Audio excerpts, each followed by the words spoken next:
I don't know what's the word. It's very like settled and then no issues. Yeah. It's very, very solid, compact. Like the Kamara, Luis, and the McGinn. Like McGinn plays left, but then sometimes he'll just like cover into the midfield, right? Yes. Yeah, it's just like wow, just very nice to go and watch them play.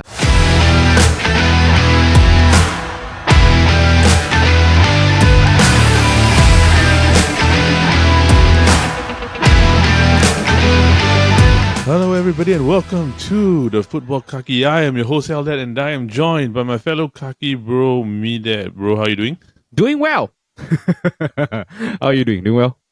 You have a nice weekend? Depends on what you consider a nice weekend. Football my is team not lost the best, again, so I'm not in that good state. But Dallas, for American football, Dallas did beat the Eagles, which I'm very happy about. But I mean, yeah, I saw Dak Prescott, right? He had a good game. Yeah, they're a good game, but the Eagles offense, like they wet the bed. They were horrible. You know, they're not the best. They're not as good as they used to be. The Eagles. I won't say they're not as good as they used to be, but I think that like a lot of people are saying that their record in Dallas now, right, is the exact same as 10-3. Yeah. But the 10-3 feels totally different. Because their points different ratio, right, is about maybe plus 21 in terms of point difference, right? Dallas are 10-3 is almost plus 180. Oh, dang. So it's a very big difference in 10-3. Oh, okay. So it's like they're saying that maybe it might be a fake 10-3. Means that they win the close games, but then Dallas dominate. But then everybody's throwing their hats onto the Eagles because everybody just doesn't like the Cowboys. Ironically enough, that sounds like Man U. Yes, which we will talk about later. I mean, we've got a few things we want to say about that, right? But bro, I think other than football, right, the talk of the week or the talk of the entire world, right, is Rockstar Games released a trailer for GTA 6 last week. Damn time, Rockstar. It's been too freaking long. It's been 13 years since GTA 5. Has it been 13? I thought it was about 10. Last time, right, it's like you have to go with an adult to buy the game. It's like 18 That's years true. old as of age. It's been so freaking long. Everyone's been just playing GTA online. And just can't wait for GTA 6 to come out. You saw the trailer? I saw the trailer. I saw the trailer. It's intense. The graphics are cool, right? But I find it very funny. Like you know, the trailer, right? It's just GTA. It's just Rockstar being Rockstar. It's just them parodying a lot of nonsense. Yeah, correct. I saw the like those GTA accounts, YouTube accounts, like those TGG, this type.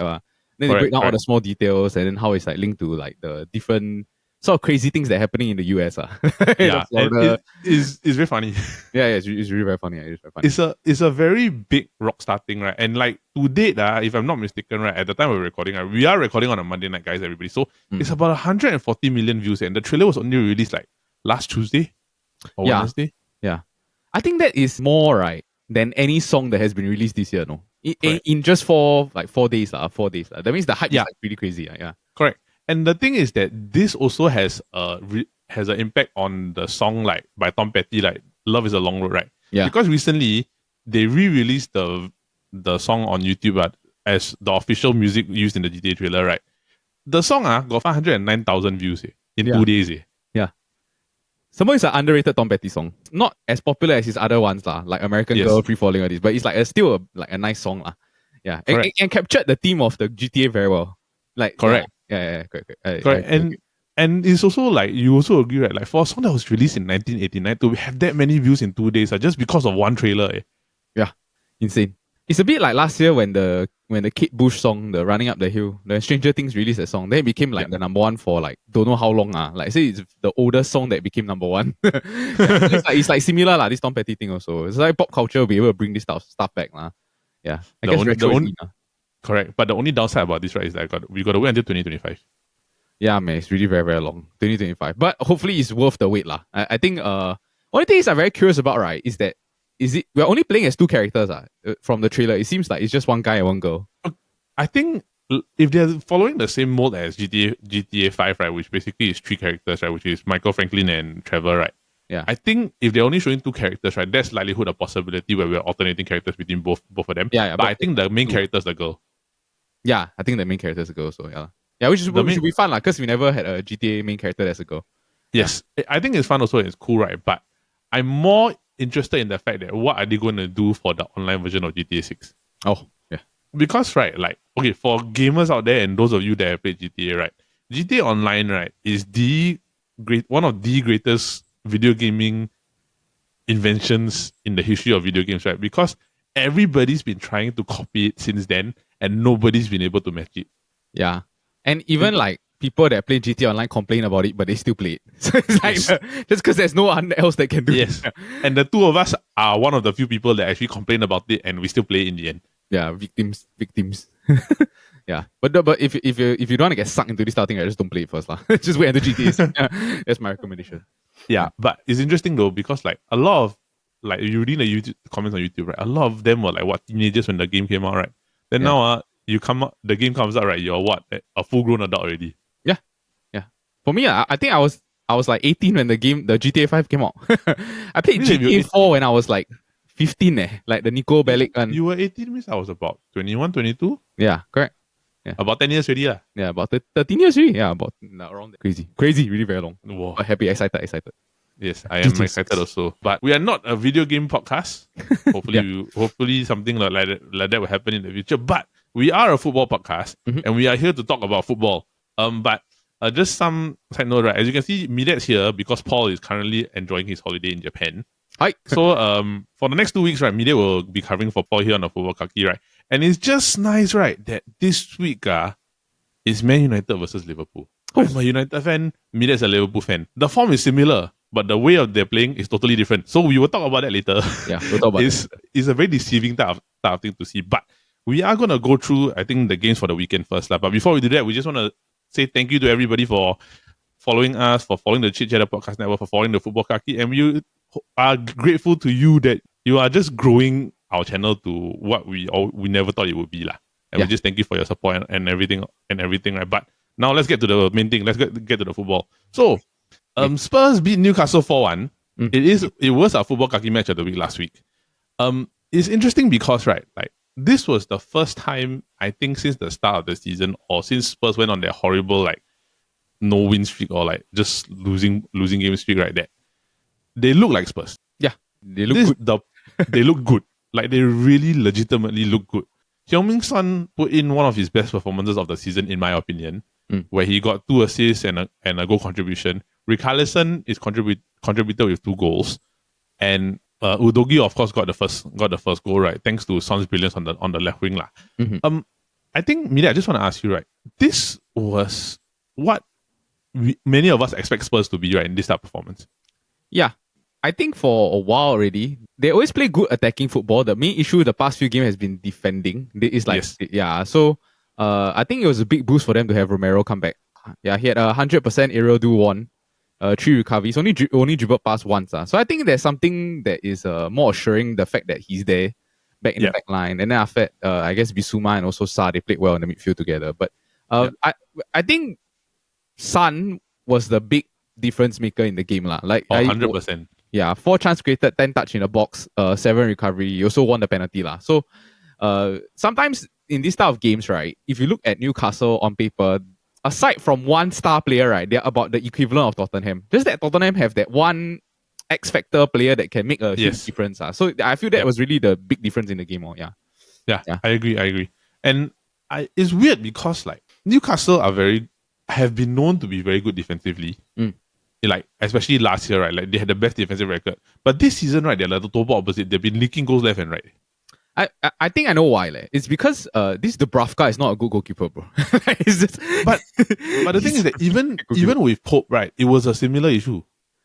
I think not to this extent where they like concede, get trashed by Everton, and then lose to Tottenham to this way, like. Because if you look at the XG, right, this Dubravka, right, he had 4.65 expected goals, then he conceded 4.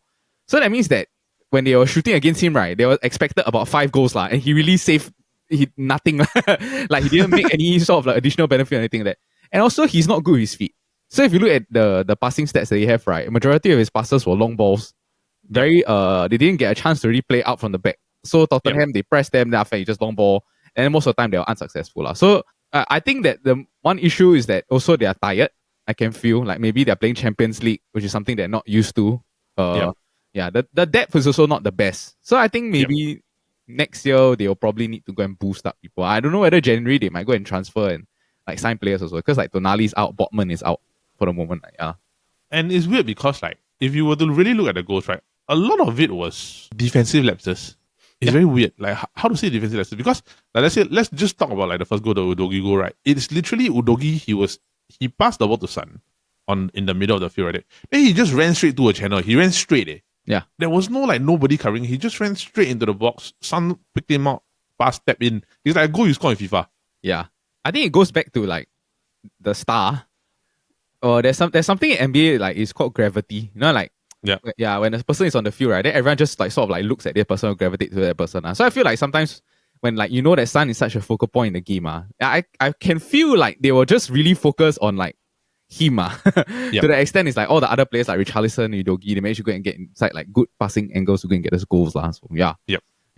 No, I agree. And also like I think like Richarlison or like how Paul calls him R9. Yeah. R9, right? Like I mean getting 2 goals for him would actually do a lot for his confidence also at the moment also. Yeah. Yeah, they need someone else besides Son to score. Yes. Yeah, it's really depending on them a lot. And then I think they play attacking football. He, by default, right, he should be able to get at least 10 goals. So, yes. So I think that's the minimum expectation we have for Richard. Like R9. Yeah, fake R9. Yeah, discount R9. Yep. Yeah, but I mean, like, he was in good positions for both, right? But I will comment that Richarlison's second goal, right, Pedro Porro's pass was amazing. Yeah, I thought it was a very nice pass, right? Brennan Johnson did hit the post towards the end of the game prior to the fourth goal where it was a Son penalty, right? Mm-hmm. But I have this question, right, and I've always had this doubt, this thing at the back of my mind when it comes to Newcastle, right? Like, is Eddie Howe the right man for the job? Because my direct comparison for Newcastle, right, is actually Aston Villa. Okay. And the difference between like Aston Villa and Newcastle, right, is literally the manager. Unai Emery, right, he's managed Arsenal, he's managed Villarreal, he's managed Sevilla. Eddie Howe's only managed like Bournemouth. Mm-hmm. Or he's well known for being the Bournemouth manager, right? So, I mean, yes, Newcastle do play good football, right? But is he holding Newcastle back? That's the question that I've always had in my mind. I want to throw it to you. Like, what do you think?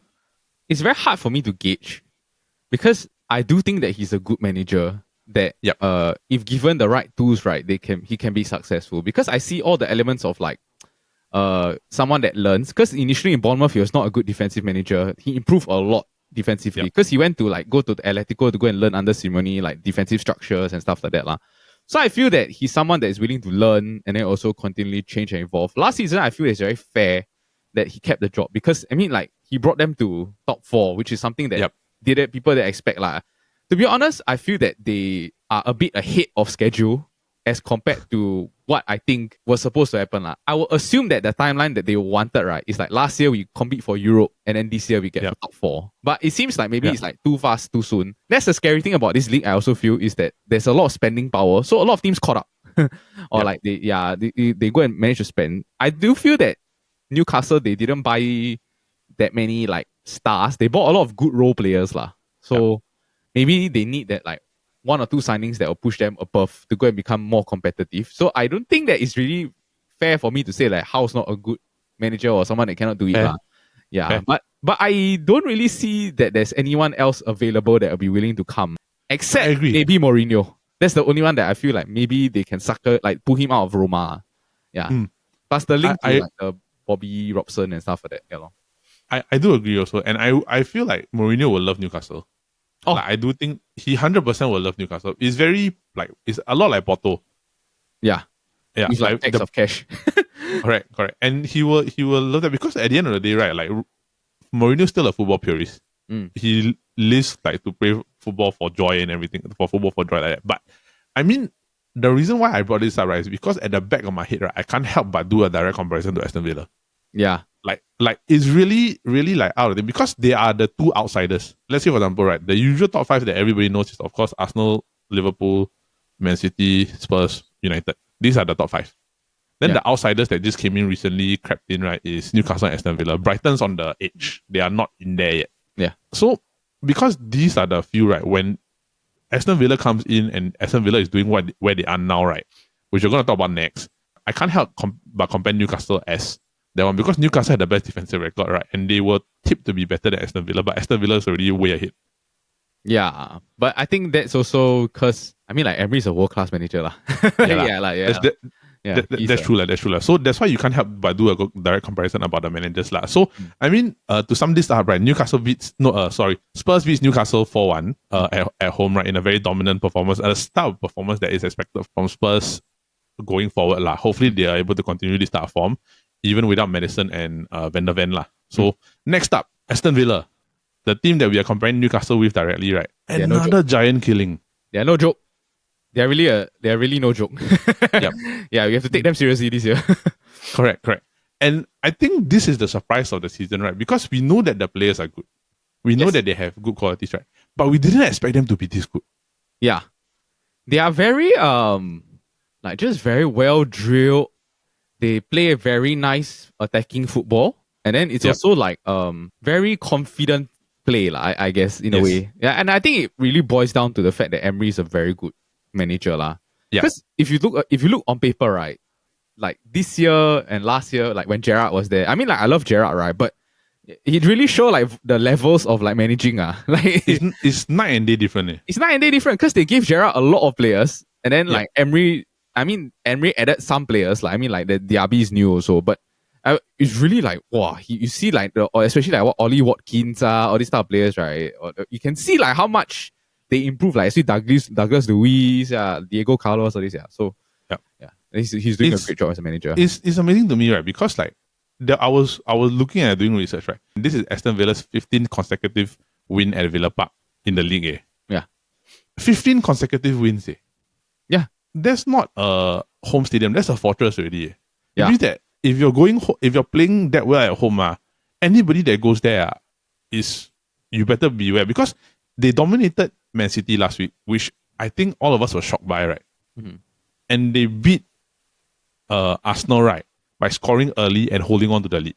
Yeah. So it showed me two things. It showed me that one, they can dominate in attack. Two, that they can defend well. Yeah. Which I was shocked by. I was shocked by the City one, but I didn't expect them to be Arsenal. Yeah. I love their midfield. Like how I don't know what's the word. It's very like settled and then no issues.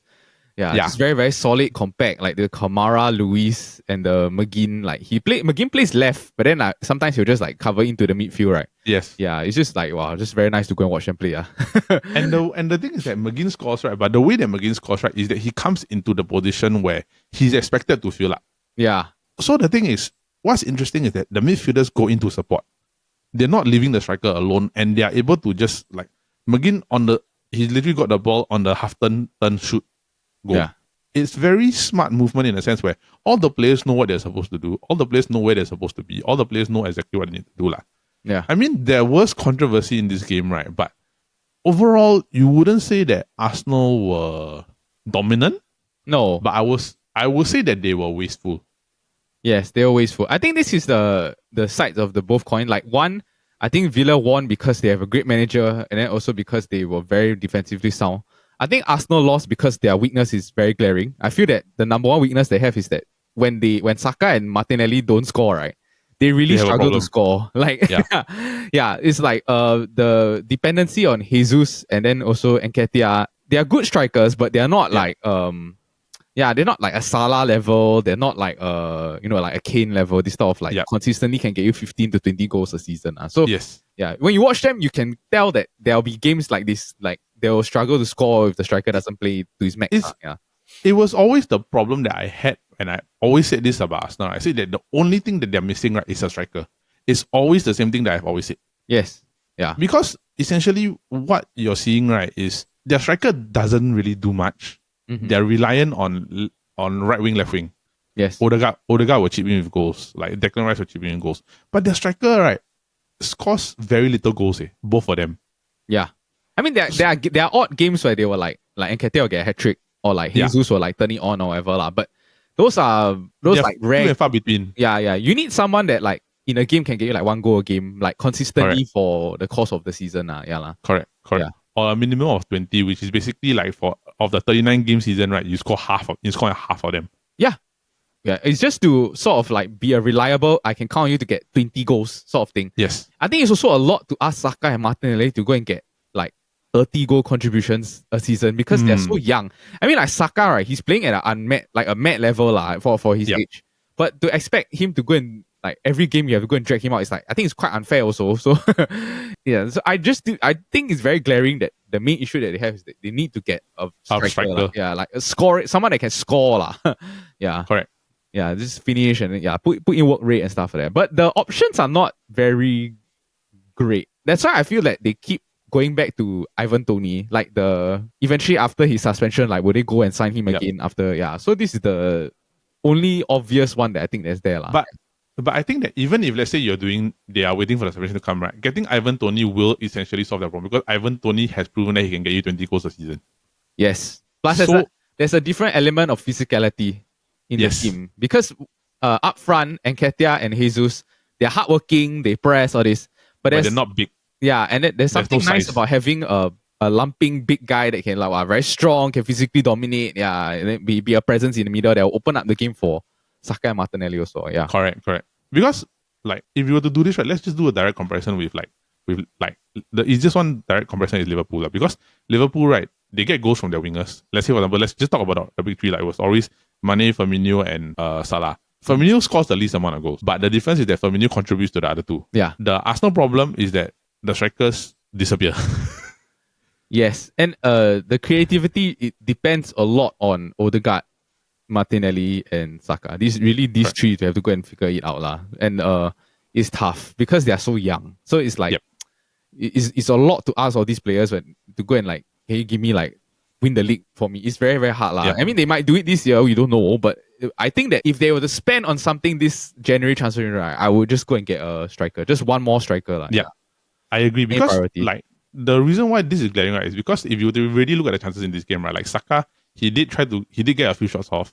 Martinelli got one or two, right, but they never really like force Emi Martinez to full stretch or like really make a game-winning save or that type of situation. He wasn't really like heavily tested. It was those type of saves where it's like, oh, it's routine. Like Saka, I know Saka's going to go to the far corner. I cover the angle. I know Martinelli's going to do this. I cover this angle. So there's no like combative threat. And then Odegaard, they play him outside the box, so he tried to shoot. Then it just didn't score. It just didn't work lah. They did get one goal disallowed for a handball. The Havertz one, right? The Havertz one, right?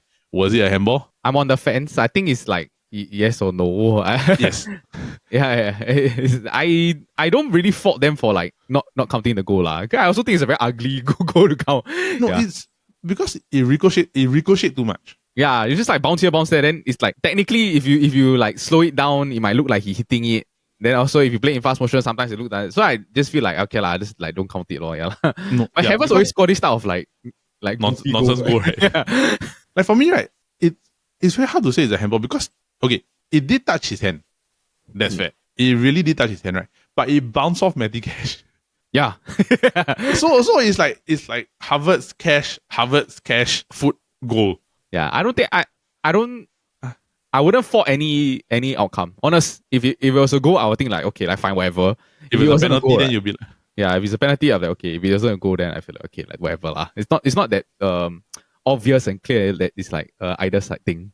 Yep. Yeah.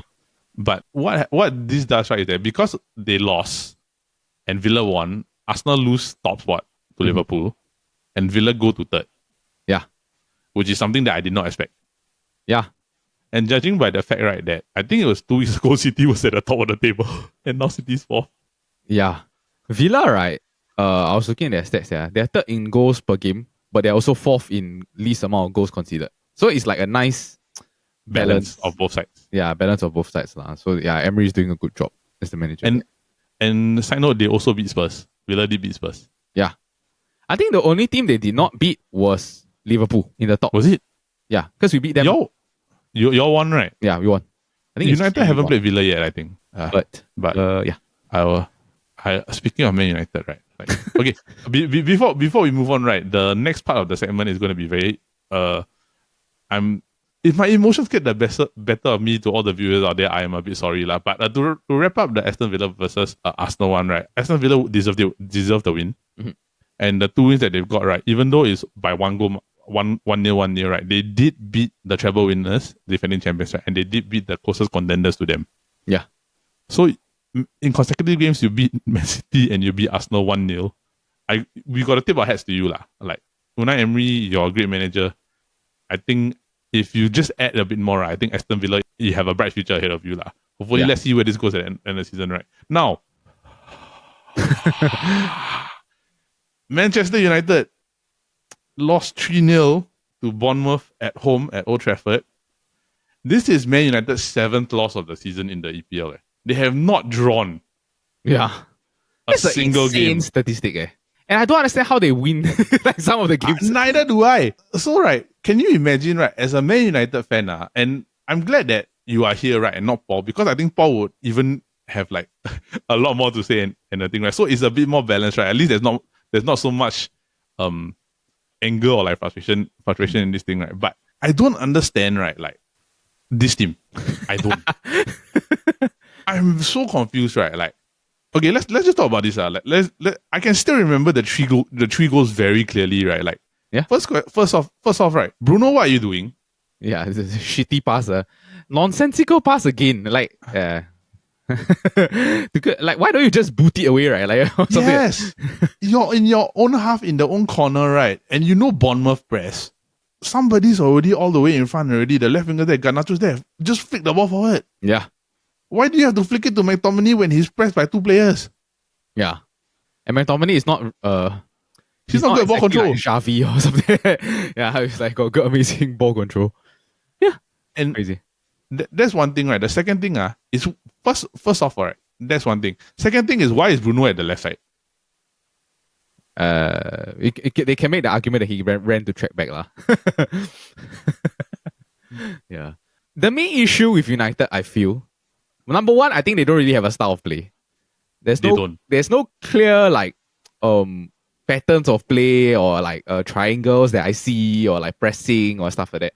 And then I feel that it's really like they turn up some games, then some games they don't turn up. You know what I mean? It's like yeah. But I think the main thing, right, is that they struggle with teams that counter them. Yeah. Yeah. It's the number one like clear and obvious issue that they have. It's like when a team sit backs, right, then after that, like they try to attack, then they really cannot break it down. Then they'll just like long ball it, then after that they'll just then go to the front. That's how they basically scored like the first goal. All 3. Yeah. No, the third goal was the first two goal was the corner. The first two. Yeah. The first 2 goals, right, are exactly identical. Liu Shaw makes a dumb pass for the second one also. Yeah. And so and it's not even counting the fact, right, that Solanke missed like don't know how many shots. Yes. Yeah. He could have easily scored like a hat-trick. And then also like at the end there was one more goal that was not allowed. The one that was like a handball thingy. It could be easily like 5 or 6-0. Yeah. And this is the one game, right? Like, I don't blame the defenders. Yeah. Except the one that was disallowed. There was one goal that was Maguire's fault. Like, he didn't control the ball properly. Then after that, the sub striker for Bournemouth like took it off. Then he bumped into it again. Then he handballed it . That's why it's like a disallowed goal. But that one was Maguire's fault. Yep. Yeah. So I don't blame the defenders this game, right? Because all the mistakes, right, were made because the players holding the ball, right, put them in vulnerable positions. Yeah. Honestly. Yeah. Like really, really honestly. Like, I feel like Harry Maguire had a brilliant game. Yeah. No. He played well. Honestly. Yes. If it wasn't for him, right, it'll be more goals. The amount of like one-on-one chances or whatever that he stopped. Like, especially like they're like just one more pass, then it'll be a goal, that type of thing. He stopped a lot of I think 3 he stopped 4. At least 5 or 6. Yeah, correct. About there. Yeah. But so the fact that like it made me question, right? Like, Bruno, what are you doing? Why are you my captain? 2 is, should Harry Maguire be captain again? Yeah. 3, right, is that the decision making by this team is horrendous. I want to say also, right, the decision making by the manager is also horrendous. It's not just the team. that one is fair game. I totally 100% agree, right? Because Ten Hag, right, his managerial decisions, right, have got me in a very particularly annoyed situation. Like, the only thing that I'm happy about in the past few weeks is that he finally decided to drop number 10. He dropped Marcus Rashford. That's a smart thing. And the thing is that Anthony Martial, right, after the scoring, right, he did play slightly better against Bournemouth, but it wasn't a great difference. Yeah. And also because Højlund had a slight of a hamstring injury, so they wanted to protect him. But just to join one to get a goal, they got no choice. Yeah. Like I said, 20 shots on goal, you only got 3 on target. You 69% possession, you lose 3-0. Yeah, they got wrecked in counter attack. It's really just very bad. And I think also the midfield was horrible. Like the McTominay, Amrabat, Bruno midfield was horrible. Like I saw like on they gave Bruno an 8 rating. I was like, how? I thought he was like one of the worst players on the pitch. Like, No, he was horrible. yeah, it's like just because he makes like one long pass, but then like he one long pass plus like 3 like sloppy passes. You know what I mean? It's like it just adds up to be like a bad performance. I thought it was really very bad. Very, very. So, yeah, and the thing is that right now, I don't know what's wrong. Yeah, it's a tough thing. I feel that it's like they struggle to break teams down. They are defensively better, but I think also one of the bigger issues, right, at United is that they can't score. Like they can't really score like when a team plays a low block or like when they sit. It's like it has to be from the break, that sort of stuff. Like I mean like that Right. the Everton game also, like I know they won 3-0, but to be honest, like Everton played better than them. And then also like if you look at all of the game performances, right, it's really just moments that win them the game or like a person's like saves them. So to be honest, you have to sort of start developing styles of play that also in a low block you can be able to implement or stuff like that. They're young, maybe you can still train them to do it, but I don't know whether you think that his days are numbered, Ten Hag, especially considering the matchups that are going to be happening this week. I honestly think this is a make or break week for him. But who you going to get? And you're going to go through the same exact cycle as you've been doing for the past 3 managers. Yeah. And it will come to a point, right, where one day, right, there are common players that are still there for the past 4 managers that have been presenting the same results, same games, same outcomes. Yeah. There has to come a point where you cannot blame the manager anymore already. Even though the manager takes blame for this situation. If Ten Hag gets sacked, right, it's all on him already. Yeah. Because this one, right, is indefensible already. Yeah. To me, right, like, you play 16 games, right, you lose almost half of them. In the Champions League, right, you gave away 3 surefire wins. 3. Yeah. Games that they should have won and should have easily gotten to the knockout phases, right, they collapse. If they lose to Bayern, right, they won't even go to Europa, correct? They won't. Yeah, which is like an insane thing. And if they beat Bayern, right, they have to determine the outcome of the Copenhagen Galatasaray game. Yeah.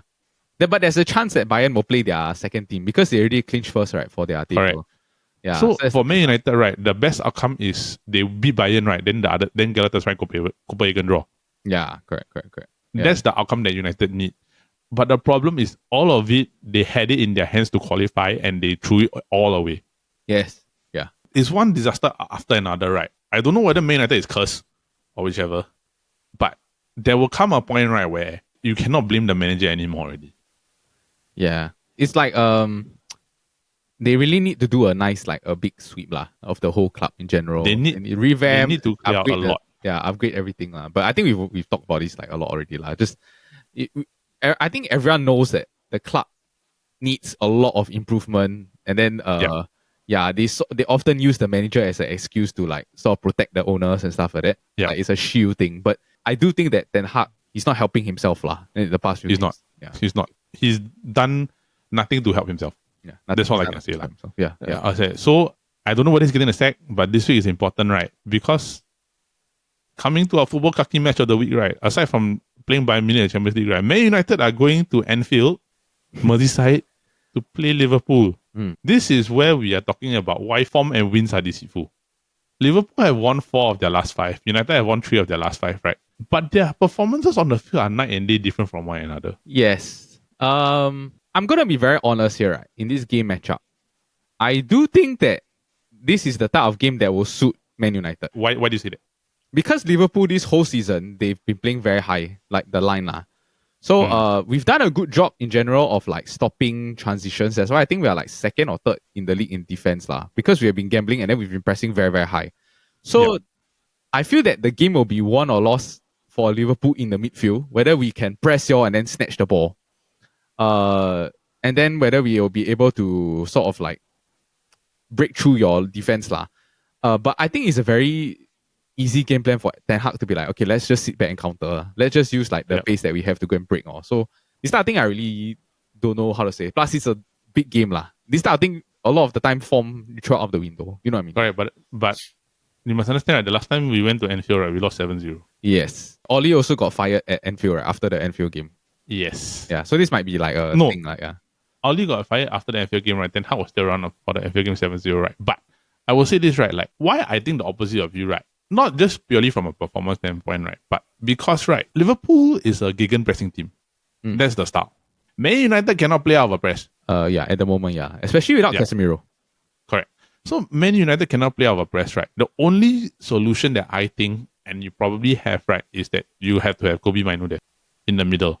But the thing is that if you throw Kobe Mainoo back into the lineup immediately, right, when he's only fourth game back, it's throwing too much pressure on him already. Yeah. It's a lot to ask for, man. Correct. And I think that this type of situation and these type of issues, right, United decision making has got to be better. I think for Liverpool, right, like, one of the things I was thinking about is that Darwin Núñez, he's an enigma. Yes. I've never seen a player, right, so good and so bad at the same time.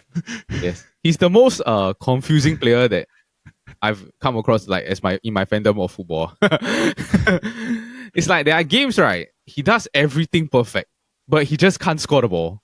Or like there are games where he'll play the whole game badly and then he'll score goals. So it's like I really don't know. Yeah. And then you think like, oh, okay, he's not gonna play well, but then he always plays well with Salah. So it's like a very like don't know. It's very confusing because like he was brought in for a decent amount of money. Is one thing, right? He's got that ability to get in the right positions. Like his positioning, honestly, is very good. Like his ability and understanding of where to go in terms of, okay, if Salah's going to get the ball, I need to go to this point. Yeah. His passing ability is very good. He creates a lot of goals for Salah. He's damn fast. Yeah, and he's fast. Yeah. He just cannot put the ball in the net. Yeah. But then it's also like that Newcastle game, right? It's like he scored 2 freakishly good goals. So it's like a very, like, I don't know, like, what you're going to get. I just hope one day, right, he'll be like, combine everything, then he'll end up be like Torres. But it's like, just like, please. So, I mean, the good thing is that he's young, but I mean, his misses have been abysmal. Like, his misses have been bad. I think the one he scored was Crystal Palace, right? No, not Crystal Palace. It was, was it? The one before. Was it Luton Town? Yeah, Luton he got a lot. Luton. I was like, oh, Fulham also. Oh my goodness, yeah. Fulham missed a bunch, and then Salah also missed a sitter. So crazy. Yeah, but you know. No, but I mean, overall, right, like, I do think that in terms of overall favorability, right, like the odds are definitely in Liverpool's favor because Liverpool is the better team going into this game. So I think you agree also, which is why, like I said, even though United won 3 their last 5, right, the win is deceitful. Yeah. It's really deceitful, right? I don't know how Ten Hag won manager of the month in the EPL. Yeah, I have no idea how also. Maguire also like a bit iffy, but it's like a redemption acting lah. You know what I mean? Yeah. Like, there's a story to it. You know what I mean? The only award that deserved was Garnacho winning the goal of the month. I think that's the only one. Yeah, that was a really very good goal. That's the only one. All right, okay. So with that, right, let's move on to our match prediction. So just to recap our match prediction last week, right? Last week, our match of the week was, of course, Spurs versus Newcastle. And in our predictions, right, Paul predicted a 2-1 win to Newcastle, and I predicted a 2-1 win to Spurs. So win, because I win by proxy, right? Literally because, right, Spurs won. Yeah. Correct. So now where we are at, right, is that we are 3-1. I finally get a point on the board. Yes. And I'm hoping that I do not have to fork out that $70 present or dinner for Paul. So yes, what is on the line is a cap of $70 gift or a $70 dinner. Yes. For the thing, right? So basically the expectation is that you have to spend a minimum of $70 essentially. So because Paul's not here, Milia is going to do the prediction for Paul in proxy. The last time Milia did the prediction for Paul won. So yes, hopefully the streak continues, right? So, bro, you are the Liverpool fan. Liverpool are playing at home. What's your score prediction? I would go 2-0 Liverpool. I would not be surprised if it ends up being 2-2 or it ends up being like a 3-2 victory to Man U or something like that. But just based on the form and then everything, the fact that it's at Anfield, I'll give it 2-0. Yeah, to Anfield. Okay. Yeah, Liverpool. All right. For me, right, like I have no hope in this game, right? I'm going to go Liverpool 3, United 0. Oh, okay. Yeah, like I really got no hope because I mean the attack is out of form. Everybody's not playing well. Ten Hag's decisions have always been questionable. I do believe that he is to blame for the current form that all the players are in because he decided to play the players that are not in form and bench the players that are in form. Then when he decide to swap it around, right, everybody's off form already. Mm. So I mean, Ten Hag is to blame for the current situation, right? So yeah. So just to repeat, Mile's prediction is 2-0 to Liverpool. My prediction is 3-0 to Liverpool. So if Liverpool score more than 2 goals, essentially I win already lah. Yeah, correct lah. Yeah. Okay, so fair point. So yeah. So before we close out this episode, bro, you got anything to add? Hopefully everyone enjoys the big game lah this weekend. I think that game will be a big factor on whether we see Ten Hag stay on as manager. So yeah, let's tune in next week and find out. Yeah, but also I do have this thing, right, where like if Jim Ratcliffe is taking over, right, they may not pull the trigger on second Ten Hag. Yeah, may not. So that might be a factor going into the situation, depending on what is going to happen with Jim Ratcliffe and the Ineos group lah. Which we will talk about when we cross that bridge at a particular point in time, right? So yes, after that, right, that is it for this week's episode of the Futbol Kaki.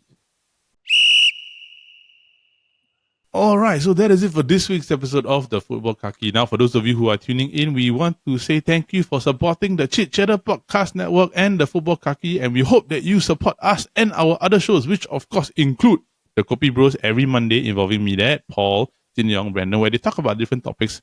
And one of the topics that they're talking about is, of course, the raging reality TV show that is the Squid Game, The Challenge.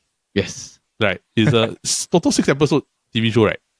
Now 10 episodes, but the 10 episodes. Yeah, so it's like okay. So 10 episode show where they are doing a review of that particular series, right? Which is very interesting, right? And you see how they dissect, right, all the different characters. Right? It's actually quite entertaining and quite funny. Then, of course, if you like game shows, we do have our flagship game show every Friday, the SG Draft Podcast, involving both the Futbol Kaki members and the Kopi Bro members, where we come together and draft about different topics and have fun while we do it. Last week's episode was, of course, dessert. So for those of you who have a sweet tooth and want to listen about desserts, go and watch last week's episode. We'll put the link of both episodes in the description here on the Futbol Kaki. So yeah. Before we go, Mila, you got anything to say? Let's have a good weekend. Hopefully one of us will be happy. I think that one, right, will be how our mood is for both of us, right, will be dependent on the result on Sunday.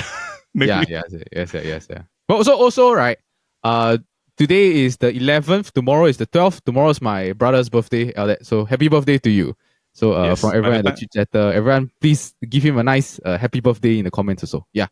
Yes. By the time this episode releases out, it is on the 30th because we do release the video on a Wednesday. We record on a Monday night. Yes. So for everybody, thank you for the belated birthday wishes. So yes, from everybody here at the Chit Podcast Network, we hope that you continue to like and subscribe to us here on this YouTube channel, and we hope that you help us grow our channel in the future, and we will continue to put out the content that you all love. So from everybody here, we just want to say thank you and bye-bye. Up the Kaki, bye.